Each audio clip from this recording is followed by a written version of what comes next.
Ladies and gentlemen, please make a warm welcome for Chief Strategy Officer for PHD EMEA UK, Mr. Malcolm Devoy.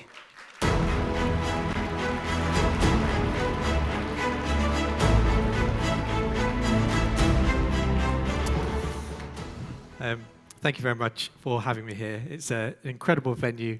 It's great to be here, so thank you very much. And it's fantastic to follow Les as well, straight after that presentation, particularly in light of the fact that if I'm going to be talking about challenger brands here and the brands that are breaking all the conventions in the book, it's quite nice that we've looked at the 10 rules of effectiveness, and now we're going to look at the rules of how to break the rules. So just to give you a bit of background on challenger brands. So this year will be the 20th anniversary since the term challenger brand was coined. And it was coined in a book by Adam Morgan called Eating the Big Fish, so published 20 years ago. And at that stage, 20 years ago, the idea of a challenger brand was quite new because ultimately people favoured the big. And a shift was happening about 20 years ago where there was a lot more romanticism around the small. And this idea of like the David versus Goliath narrative was really taking hold. And we were seeing many smaller brands taking a large dent of market share out of the bigger brands. And this book is a fantastic marketing book, still very relevant today, about how those smaller brands were doing it. But that picture hasn't stayed the same within the world of challenger brands. And 7 years ago, Adam Morgan and PhD teamed up to write a book called Overthrow, which was about 10 new ways that brands were using in new ways to be challengers. And the crucial thing about what had changed 20 years ago versus 7 years ago was that these brands were no longer interested in challenging someone, like a market leader. They were interested in challenging something. And that thing could be anything. It could be inside the category, it could be beyond the category. But it would be something that they looked at as they looked around their category and looked around at their competitors and thought, we're not happy and something's got to change. And so this book explored the 10 narratives that brands were using incredibly effectively to generate extraordinary and disproportionate growth versus their competitors. So that was 7 years ago. But now, when we look around, everyone seems to be talking about challenger brands. This is BCG, Boston Consulting Group, with their publication on challenger brands. And we've got The Truth About Disruptors in Adweek here. Everyone seems to be talking about them. But when we start delving into what the conversations are around challenger brands, they're often quite one-dimensional. We get things like challengers are digital by design, or challengers are direct-to-consumer brands. And of course, some challengers are digital by design and digital storytellers. Some are direct-to-consumer. But what we're trying to show is that challenger brands don't have to be pigeonholed into one thing. We would say any brand can be a challenger brand, regardless of its size, regardless of its legacy or its heritage. They could be scrappy startups, they can be direct-to-consumer brands, or they can be legacy brands from hundreds of year-old categories. The important thing is that these are brands that are looking to reshape the current behaviours and the behaviours of the brands that exist within the category at the moment. So we this year published our sequel, which is called uncreatively Overthrow 2, which we thought it was timely to start talking about challenges again now, 7 years on from that first publication, because we felt quite a lot had changed again in that period of time. Particularly at PhD, who concentrate primarily on media and communications, the media landscape had changed tremendously, and we wanted to understand what role that was playing in the way challenger brands were performing and communicating. But the change in the media landscape is not the only thing that's fueling this huge growth in challenger brands. We would say that it's a new golden age for challenger brands, and as part of writing Overthrow 2, we spoke to people from venture capitalist companies, Verlinvest and Craftery, who are venture capitalist funds that are investing only in challenger brands. The Craftery talk about trying to be like the next Unilever. So creating a new house of brands, but every brand is a challenger brand. So there's a lot more money flowing into challenger brands, but investment isn't the only reason why it's a new era of challenger brands. It's one of them over here. But also production has become a lot easier and cheaper. Distribution, that's a lot easier now with e-commerce channels and direct to consumer. There's many more opportunities for brands to sell.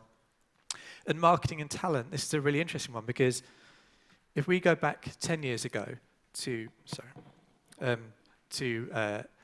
all the new challenger brands starting up, they were largely tech startups. And but these days, a lot of the bright minds coming out of college and university, they're not looking to start a tech startup, and quite wise as well, given the scale of the tech giants that can easily rival or consume those brands. These days, the talent coming out of those institutions are looking to start up things like an organic peanut butter company or a fashion company. It's moved out of tech into many other categories. So FMCG and CPG categories have been radically shaken up, but they're not the only ones, and you'll see throughout this.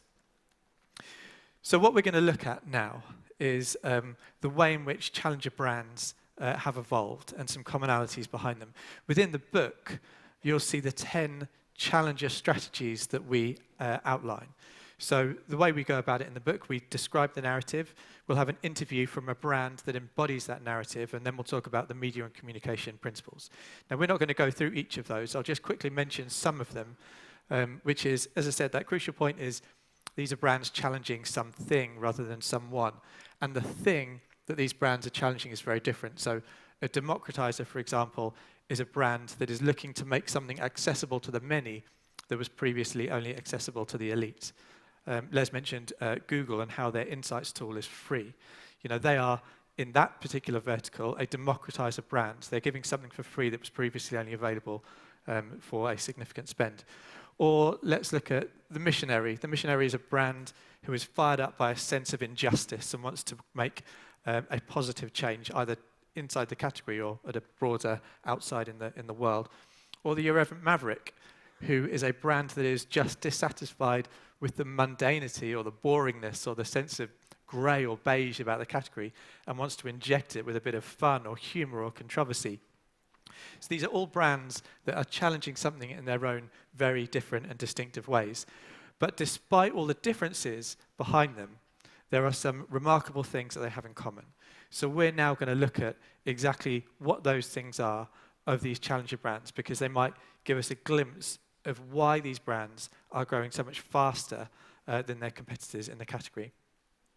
And of course, I think what is also remarkable in light of the presentation that we've just seen is that a lot of the work coming out of the IPA on effectiveness is showing almost timelessly why campaigns are working. And I think if we think about new brands, as challenger brands often are, but not exclusively, we might think they are using new methods. And Les talked about balancing the old and the new. When I go through these commonalities, you'll see how much aligned these principles are of these quite new brands with these fundamental and decades-old principles of marketing science really are. And in fact, I'll even be quoting Les in the very first one. So I'm going to talk about these 5 principles, these 5 commonalities. So some of them might seem obvious, some of them might sound a little contentious, but they're all absolutely crucial, and we're just going to go through them. The first one, possibly the most obvious, especially given the last presentation that we just had, but it is all about effectiveness, and its power over its kind of evil twin, efficiency. And I think one of the things that these challenger brands have in common is that they have a superly clearly defined difference between these two. And I think in the media industry particularly, we've been very guilty of using these two terms interchangeably as if they were the same thing. And they really are not. So I am going to take a quote from the book, How Not to Plan. You saw it on the final slide of Les's presentation. It is the best definition I've read of the difference between effectiveness and efficiency. I didn't know we were going to be presenting together when I put this together, by the way. But it says this: effectiveness is the extent to which you've achieved your goals. Efficiency is a measure of effort needed to reach them. And I think this is so crucial because in the media industry, particularly, efficiency has managed to take a seat at the top table.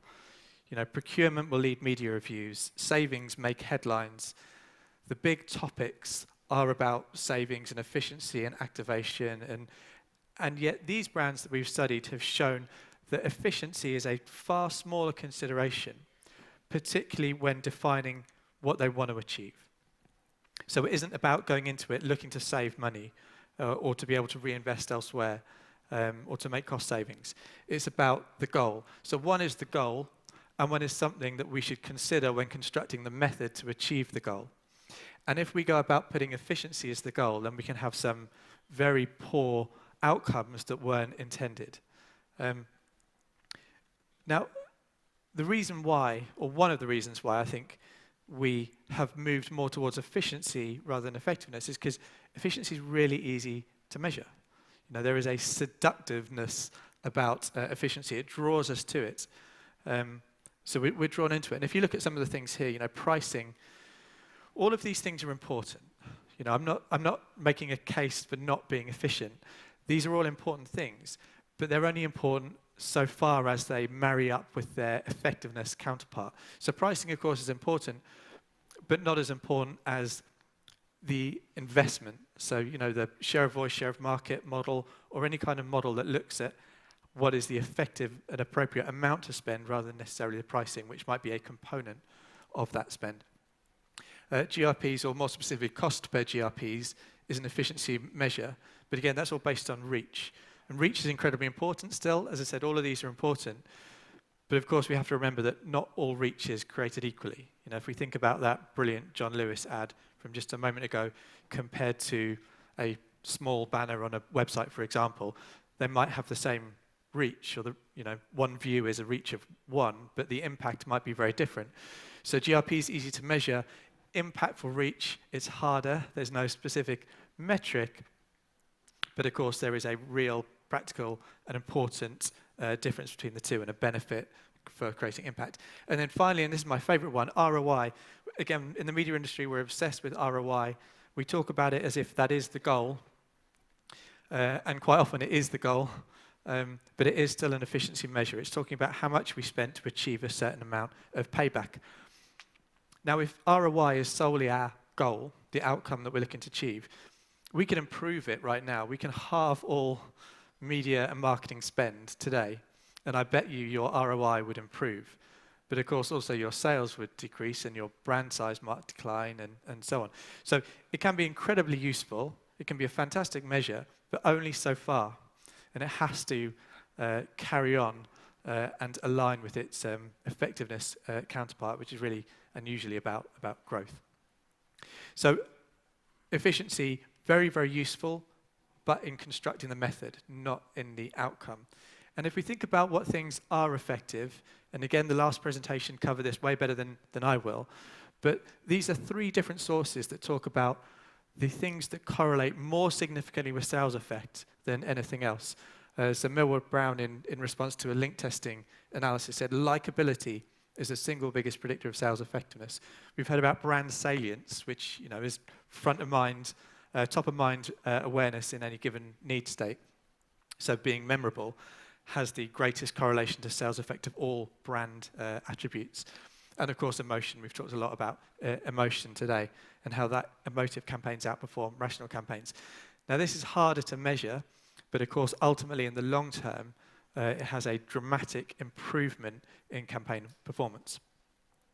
So for each of these 5 principles I'm going to talk about, I'll share with you a little anecdote, I guess, from one of the interviews in the book. As I say, all the brands in the book live and breathe by these principles. They're commonalities that they all share, but I'll just give you one specific example. This one is from Copa 90. So Copa 90 is an online football publisher and content producer. And I think it can probably be said of all of them that when you look at their media behaviours and their activities, on face value, they look like they're incredibly inefficient with their media. They do things like battle the algorithm. They talk about their competitors merely dancing in the traffic. I love that quote, dancing in the traffic, when it comes to using advertising, particularly in digital, to try and create relevance to different audience segments, which they're against. They consider themselves the anti-algorithm brand. But other examples of B2B brands taking over massive posters in Manhattan, or always being in prime time, these are things that on face value don't look like they are efficient. But the reality is they become incredibly efficient by virtue of being so effective.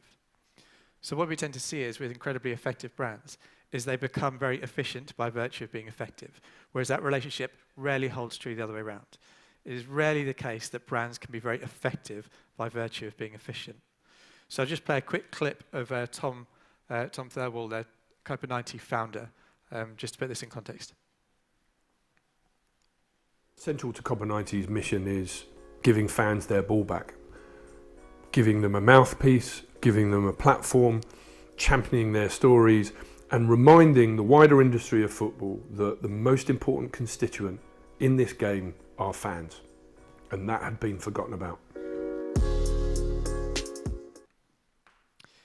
Now, of course, in football, fans are, of course, the most important thing. And I'm not saying for every brand, the brands have fans, but they certainly have customers that these brands want to buy, and time and time again. And I think the point that he's making here is that what we don't want to do as brand guardians, really, is to alienate our consumers and do things that feel inauthentic. So they do battle the algorithm. They take their advertising from place to place around the country, engaging fans as they do. Again, it feels very inefficient, but it actually is extremely efficient by virtue of being so effective. So that's point number one, effectiveness over efficiency.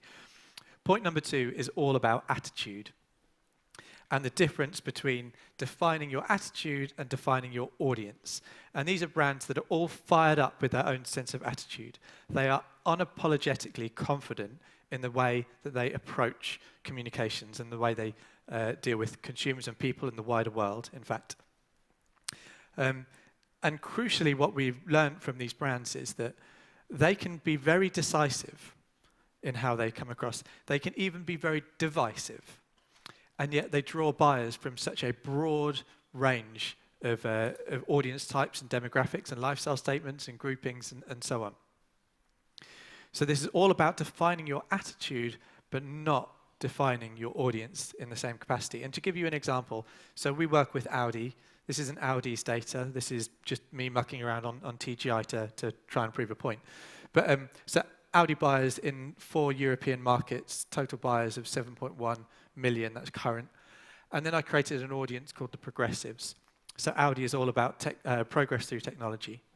So I created a few lifestyle statements of, I like to be first amongst my friends to get a new piece of kit. I think technology plays a crucial role in, blah, blah, blah. This is an audience that I created aligned with progressive statements to do with technology and called them the Progressives. And you can see here, they index at 201 for buying Audi, showing that they are a high-value audience for Audi. They are very much aligned. They're twice as likely as the average person to buy an Audi. So you'd think that these people who represent and embody those same kind of principles of progress through technology as Audi does, that they would be absolutely ripe for targeting. But if we look at the overlap in terms of these two groups of people, what we'll see is just 8% of Audi buyers are also progressives, and just 6% of progressives are also Audi buyers. The upshot, of course, being if we were to solely target the progressives, as we can do now largely through extremely targeted digital activities, we'd end up missing 92% of all current Audi buyers. So it's quite remarkable that we can still have an audience that aligns very significantly with our brand in terms of showing the same attitude, but buyers come from a much, much, much broader group. It kind of suggests that the model for media planning, as executed in many cases, is deeply flawed. And Les again talked about the importance of going broad, and this absolutely illustrates it, that we can't assume that any person is our type of person, because they might be our type of person in one moment and not the next. And that goes for all the people that exist outside the segments that we might identify, that might purchase from the category at some point over the next couple of years. So we have to reach them. So the key insight that we gain from this is we should behave as though we have a tightly defined target audience and behave in creative, in own channels, in what we put out in terms of communications, but make sure we're still reaching everybody and not necessarily everybody, but all category buyers, all people, potential category buyers. So behave as though you have a tightly defined target audience, yet still reach all potential category buyers. And the example here we've got in the book, or the example I'm going to use now, is a furniture company called Vitsu. Now, Vitsu, they define themselves not as a furniture company, but they define themselves as a company that wants to help people live better with less that lasts longer. You know, that's their company purpose. That doesn't even mention furniture. But what they mean by it is they want to make furniture that lasts a long time. You know, they don't discount, they don't have sales. They have, you know, they're relatively pricey versus their competitors, but they have this really defined attitude. I'm just going to play you a short clip from the founder there.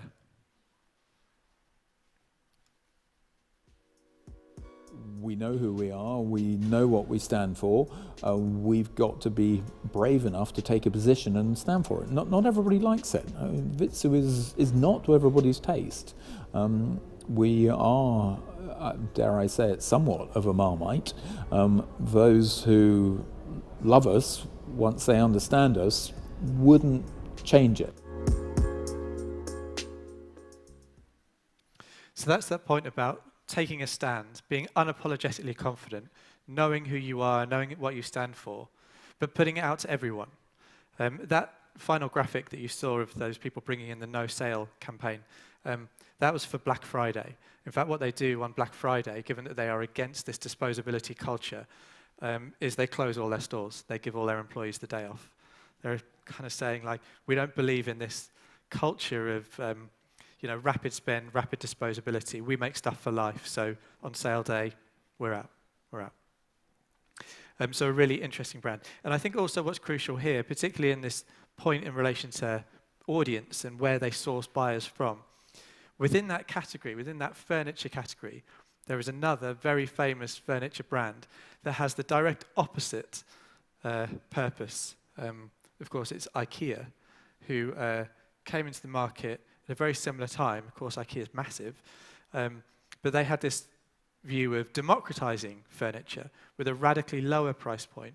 And so that is all about being able to have whatever you want and recreate every style with a very low budget and being able to change time and time again. So it's the exact opposite to what Vitsu is doing. And what I find fascinating in this is that, you know, again, typical media buying might suggest that IKEA have a type and Vitsu have a type, and they are polar opposites. Now, I don't know if I can speak for everybody. I can certainly speak for me here. Now, I would say that I am both, but at different times. You know, at one point in time, depending on, I don't know, the item, the room, the life stage, many, many different factors, I might utterly buy into Vitsu's purpose and think I want this to last a long time. Of course, other times I might think, I don't really care. I am happy for something to get ruined, you know, by the kids. You know, I'm not going to spend a lot of money on it. And this is going to be different from piece to piece, to room, to moment to moment. We are not just one unchanging, you know, persona identified by a few data sets that says I am X and I will only do X. I might be X at one point in time, but I'm multiple things at multiple other times. And that's crucial, again, to this point. Behave as though we have a tightly defined target audience, but ensure we're reaching everyone because we are not static, unchanging beings. We are radically changeable from moment to moment. Okay, the third point, and this is probably the most contentious one, it kind of flies in the face of probably the biggest trend that's hit the media landscape over the last decade or so. But it ties in very much with all the effectiveness stuff that we've just heard. And it is all about prioritizing creativity above all else. And I've said creativity above relevance here. I don't mean relevance as a whole. You know, we want products and communications to be relevant to people en masse. But what I'm talking about here is relevance in terms of trying to create additional pieces of relevance for additional moments and time and people and so on. Let me try and show you what I mean. So I think, you know, we saw a chart about the power of creativity and how creatively awarded campaigns outperform non-creatively awarded campaigns by a sizable factor. But many brands at the moment are somewhat hell-bent on pursuing this idea. And I'm not saying this is wrong. I'm saying this is an observable trait that these brands are not doing. But this idea of right person, right message, right time, right platform, right price, whatever, that personalization, mass personalization, personalization at scale, whatever we want to call it, this idea of aligning message with person. Now, as I'm saying, I'm not saying that is flawed. We have seen ways in which multiple messages to multiple groups improves campaign performance, particularly in high interest categories, particularly in bottom of the funnel campaigns of high interest categories. It plays a very important role in generating incremental uplift. But these challenger brands that we're talking about are less interested in incremental uplift and are far more interested in transformational uplift. And brand fame, and obviously we've heard a lot about brand fame and its power, is exactly what these brands are interested in. A lot of these brands talk about themselves as having a big mouth, making a lot of noise.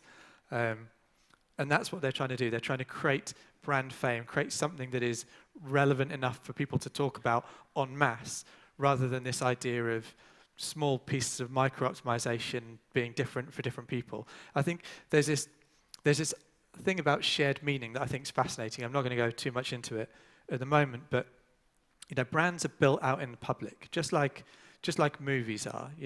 This behavioral economic principle of social proof, that people are more predisposed to do something if they think everyone else is doing it. If we hear that there is a movie out that everyone is going to see, you're far more likely to see it as well than if you feel like you're the only person that knows about it. Social currency is built out in the public, having that shared meaning. And that's what these brands are trying to do. They're trying to create shared meaning. They're trying to be one thing for everybody rather than multiple things for multiple people. In essence, what they want to do is they want to be the brand where people think, I choose you, rather than be the brand where people think they chose me. That idea of being followed around the internet and targeted using your personal data. These brands are not interested in that. They are stepping away from that onto this idea of being one thing for everybody, being unapologetically confident, unashamedly so. So creativity above relevance. And of course, what they all tend to be saying as we examine their communication and media behaviors is that advertising works least well when we're trying to be persuasive, because we don't tend to trust advertising as humans. If you're giving us a rational message, we will process it through our rational filter and reject it as appropriate. We get our rational information elsewhere, reviews, friends, experience of the product or service. So what these brands are saying is effectively, we're not in the persuasion industry, we're in the entertainment industry. And that's the crucial thing that we see running throughout all of these. And entertainment doesn't just mean like laughter, it could mean crying, it could mean shocking, it could be controversy, but it's entertainment in some capacity or other, and that is their priority. So the brand to bring this to life is a chocolate brand called Tony's Chocolate Only. I don't know if it exists here, it's in the Netherlands, it came from the Netherlands, it's now market leader in the Netherlands. I think it's in 8 markets. And this is a brand with a very serious mission. Its mission is to eradicate child labor and slavery from the cocoa, from the chocolate making process. And this brand came about originally it was 3 journalists. And these journalists uncovered this story when they found that the majority of all chocolate making has within its supply chain child labor and slavery. And they wanted to end that, but through their journalism, they weren't getting the breakthrough that they wanted to. So they wanted to change it from the inside, so they set up a chocolate company called Tony's Chocolate Only. So this is a brand with a very serious mission, but of course it's chocolate, which they want to be enjoyed and to be a pleasure. So they try and do it and convey their mission, their serious mission, but in a very entertaining way. And they do it through every single piece of communication and touch point that they might have with a consumer, even down to the packaging, which is very fun, even down to the product itself, which you can see, if you can see on the screens, these uneven shaped segments, which causes a lot of upset from their buyers. You can see a lot of people write in and they complain and they say, my kids squabble endlessly over who's got the biggest bit or who gets to choose first. Why do you do this? Why do you create this dynamic in my house? And they always reply and they say, well, we do it on purpose. We do it to demonstrate the inequalities in the supply chain. And of course, when you hear that, it's kind of hard to disagree with it. It brings that emotion. We talked about those things laddering up to sales effect. Emotion, memory, how can you forget that? These things are crucially important, and creativity is that thing. Creativity in every single touch point, being entertaining, being an entertainment brand rather than a persuasive brand. Okay, the fourth point is all about technology, as of course the media landscape has changed massively over the last 7 years since the first time we wrote Overthrow. But of all the cases that we looked at where technology was used by these challenger brands, the key thing that stood out for us was that technology should always feel beneath the surface. It should feel like it's aiding the human experience. It shouldn't feel overt. And there are many ways in which technology can subvert the experience. So I'm just going to give you an example of that first, where use of technology suffered a backlash. And it was from Netflix. They published this study themselves, so I'm not doing them a disservice here. But Netflix have, they can collect a huge amount of data. You can see on the left all the things that they can collect and ultimately use on their platform or on their advertising. It's vast, it's extraordinary, and the potential is enormous. And it led them to being able to run a campaign. You can see this tweet up here, but they also ran these on big out-of-home billboards. So here's the example. To the 53 people who've watched A Christmas Prince every day for the past 18 days, who hurt you? So a very funny campaign, good use of data, but there was a backlash from it. And you can see some of the tweets that came back in response. So unknown creepy Netflix staff have access to your viewing data, use it to creep on you, laugh at you, maybe publicly. Or I like this tweet because it's good to be reminded that huge unaccountable companies use our personal data to dunk on us. Or if you're lucky enough to be close enough to a screen and you can read this tweet, I'll let you read that one for yourselves. But clearly there was a backlash against it. They felt it went a step too far. And in soul searching, Netflix kind of came to this conclusion, and I think it's replicated by many of the brands that we studied, which was this: personalize the product, not the advertising. And I think we could all cite brilliant examples of personalization of product. The algorithm that exists in Netflix once you're in the product, or in Spotify, for example, the algorithm that is helping you to find music that you've loved and lost or might like and have not heard before. Personalization has incredible power once you're in. We want to be treated as people. We want to be remembered, and greeted as such. But in advertising, it's like a step too far. Advertising, of course, is largely unsolicited. So to use data, personal data, even if it isn't personally identifiable data, but it relates to, groups of individuals, it can feel like a violation or an intrusion. In fact, a lot of people cite that they don't trust advertising, and this number is very significant, 69%. It is growing considerably. And many of these things are out of our control. As marketers, as advertisers, many of the reasons why this is growing is out of our control. Globally, there is less trust in governments. Consequently, there's less trust in organizations. Consequently, there's less trust in marketing and advertising. But there are several things that are within our control, and here are some of them, and the impact that they are having. So these are all the trust corroders of advertising, from rise of paid influencers or seeing an ad too many times. But if I can draw your eye to the bottom two, the two most significant here: ads too personalized, 51%. Personal data being exploited by advertisers, 73%. There are key warning signs for our industry and our market that data has this incredible power, but there can be consequences of using it in ways that aren't okay with people.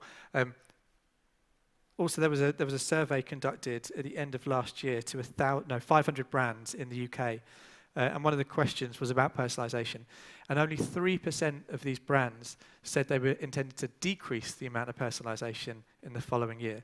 Personalization is this thing. It's like we're on an unstoppable train towards it, as if it is, the end game of marketing.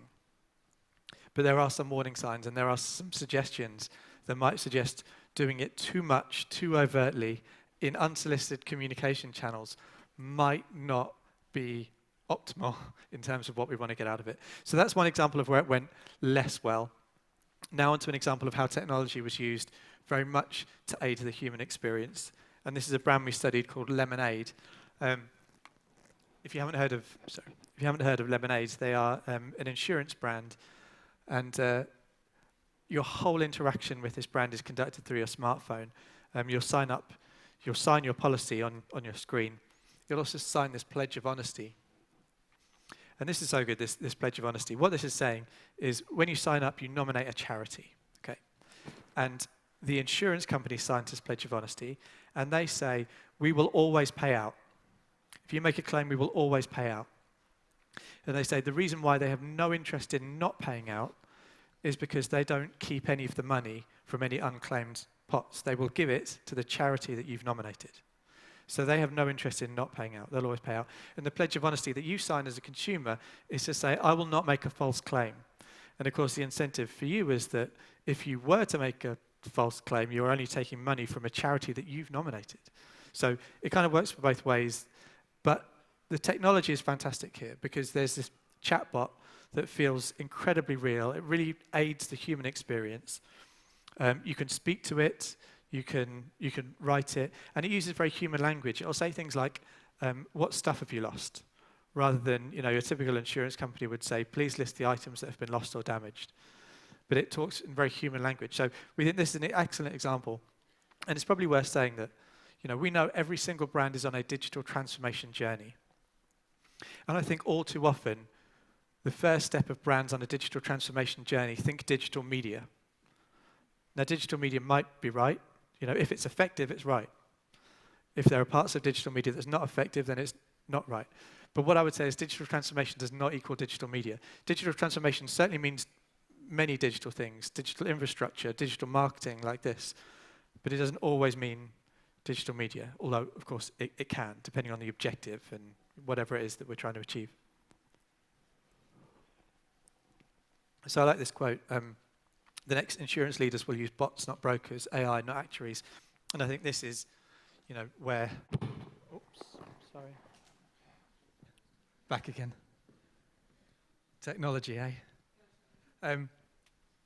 So I just think this is a fantastic way of how technology really aids that human experience, and it feels very much beneath the surface. I've actually lost the clicker now. Did I pass that to you? That's the one. There we go. It's all falling apart. Thank you. All right, we're back on track. We're ready. Okay, so that's the fourth of 5 points. And then the final one to talk about is this. Again, what we're saying here is very difficult to measure, so I can understand an objection to it. And share of voice is, of course, particularly valuable as a kind of objective idea of what we want to achieve. But share of distinctiveness, or being distinctive, seems to have transformative effects. And all of these brands are demonstrating this in incredible ways, that standing out does great things for them. It gives that disproportionate impact. This whole thing is a story about disproportionate. Disproportionate distinctiveness creates disproportionate memorability, creates disproportionate salience, creates disproportionate sales effect. All of these things have this knock-on effect. And it really starts from getting that disproportionate effect from the communications whenever we see or hear or witness them in whatever capacity. These brands that we've studied, we'd probably call all of them iconoclastic brands. Here's the definition of an iconoclast. So a person who attacks or rejects cherished beliefs and institutions or established values and practices. And that's exactly what these challenger brands are doing. They are looking at the category and they are breaking down all of the conventions that exist within it, and they're doing it to dramatic effect. They are, creating a lot of attention by breaking down these barriers or breaking these rules. They are standing out. In fact, they are outstanding at standing out. And what we'll often say at PhD is that a disproportionate share of market starts with a disproportionate share of culture. And culture, of course, another thing that's tricky to measure or define. But these brands all have a point of view about something they want to change. And as I say, it can be something simple, like the fact that the category is boring. You know, Lemonade, an insurance company. Insurance as a category is hundreds of years old, and they've just injected a bit of humanity and human language into it. So they are brands that, brands can't escape culture. They're all in them. We're in culture every single day, but these are brands that are looking to shape it, not just ride it. And I think that's crucial. That's creating that disproportionate story that starts here. Disproportionate culture, disproportionate memorability, disproportionate salience, ultimately disproportionate market share. And the example I've got here, the final one is Oatly. So I don't know if you know Oatly, an oat milk drink, started in Sweden, now massive wherever they go. They can't keep up with demand. And their chief marketing officer has a very defined thought when it comes to what communication should do. And he said, if you're going to see something, don't bore people. Give them a thought with which to ponder as they walk down the street, whatever they're doing. And that is the mantra of what they do. They want to make people think about whatever it is that they put out. And a great example is a campaign. They were actually sued by the Milk Board in their native Sweden when they tried to run this campaign that I'm about to show you. And they weren't scared by it. They weren't fazed by it. In fact, they took the whole lawsuit and they put it word for word on their website and published it. They say of that day that that's the day they realized they were a fearless company. That they were going to stand up, they're going to take a stand. Remember, attitude over audience, like taking a stand, being decisive and divisive, if appropriate. So they ran this campaign. They could run it in the UK, by the way. And they said, it's like milk, but made for humans. And their idea is simply that the cow is no longer needed as a component of the manufacturing of a milk drink, and it is not suitable for this next generation or for this modern generation. And it's an incredibly powerful thought. And it adheres to exactly this principle about giving people a thought. Ultimately, we want to create stuff that people remember, that affects them in certain ways, that has some kind of emotive draw over them. Because not only does it satisfy what we're trying to do as marketers, and it's the good stuff for us to be doing, but it also has a dramatic impact on sales effect by virtue of the things that correlate with sales effectiveness. So a very good campaign here for demonstrating standing out through distinctiveness. So those are the 5: effectiveness first, defined attitude but broad audience, creativity over cutting your brand up into multiple pieces, technology to aid the human experience, and being distinctive first and foremost. So there are 2 minutes left of this, which I just want to show you one last thing to show how it might be relevant to every single person in the room, which is to say, if we imagine an axis here, where we've got maintaining the brand and progressing the brand on one axis, and progressing the category and maintaining the category on the other, there are many brands that happily sit over here. We call them incumbents, but this is any brand that says, we're kind of happy with this, it's treating us well, we're getting steady growth, we don't need to change anything, we can just carry on going, thanks very much. And then you get the challenger brands that are looking to disrupt everything and break every single category convention. Now, of course, in many cases, these brands aren't necessarily doing too much damage to these brands, but in many cases they are. And I think in the golden age of challenger brands that we're witnessing at the moment, we're only going to see that more.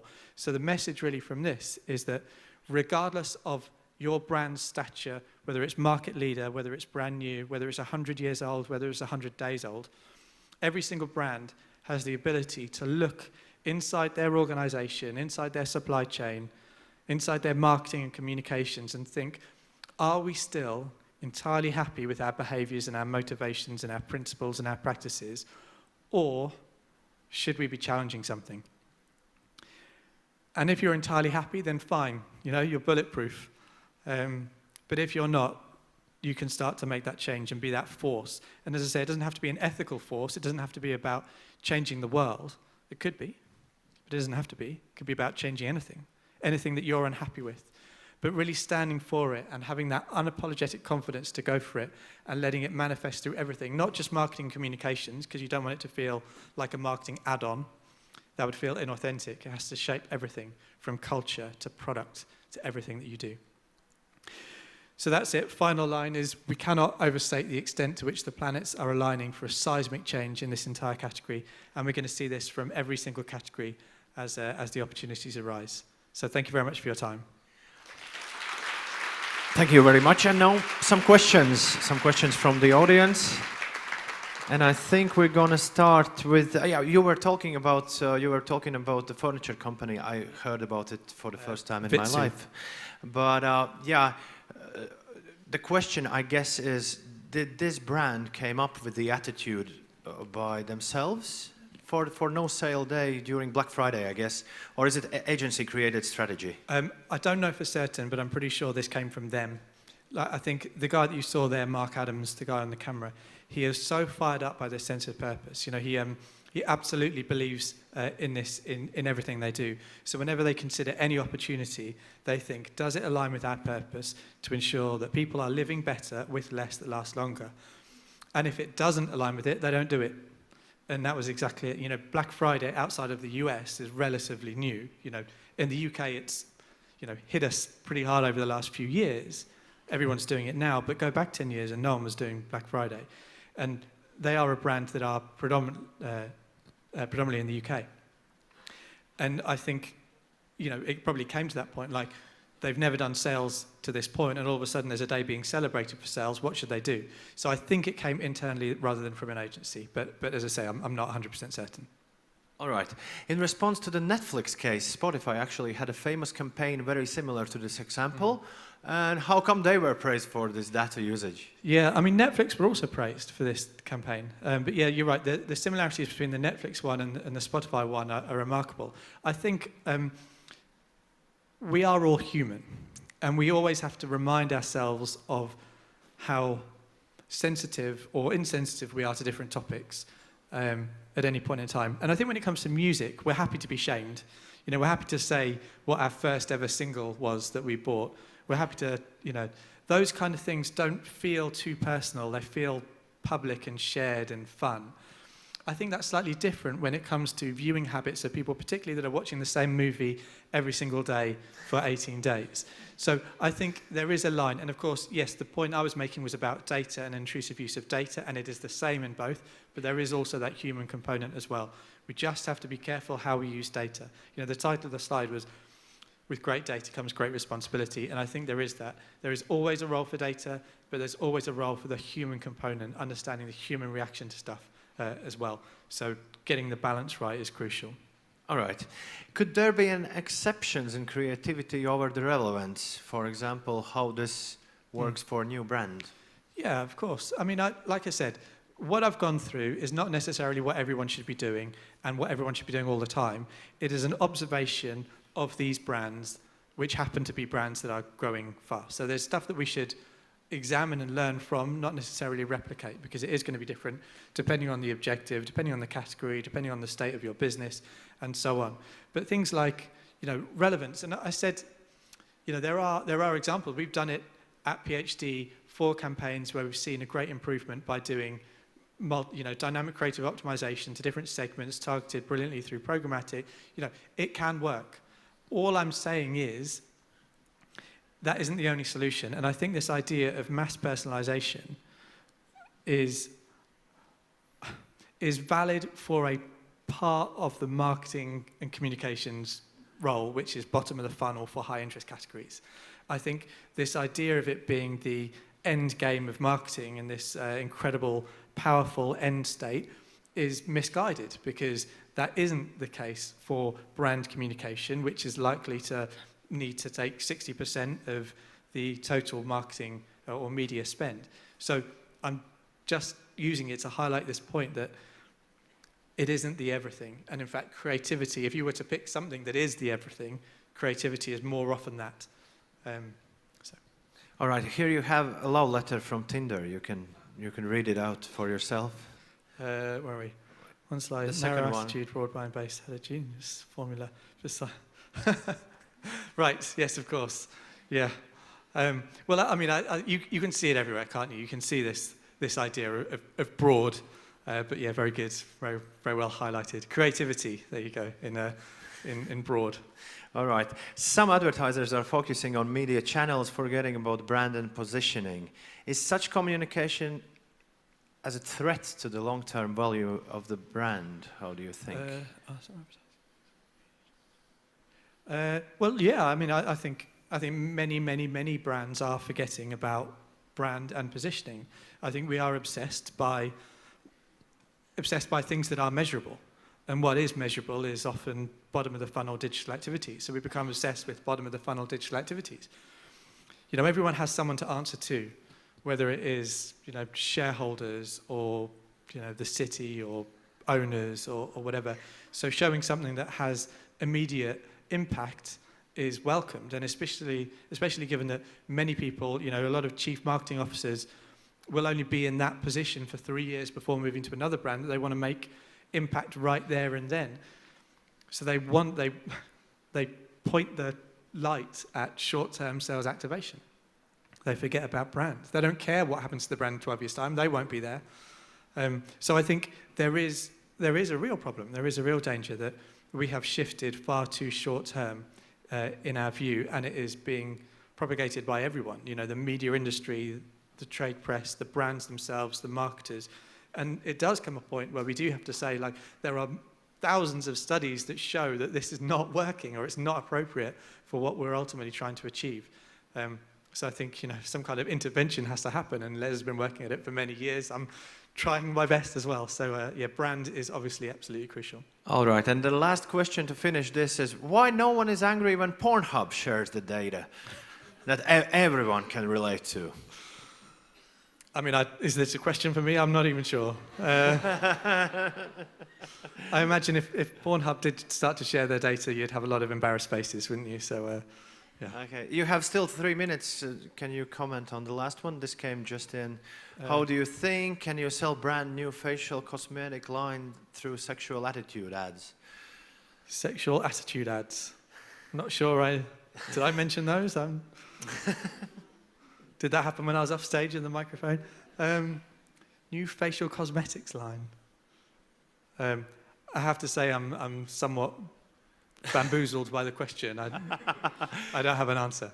I have to say thank you very much. Please give a grand applause to Mr. Malcolm Devoy.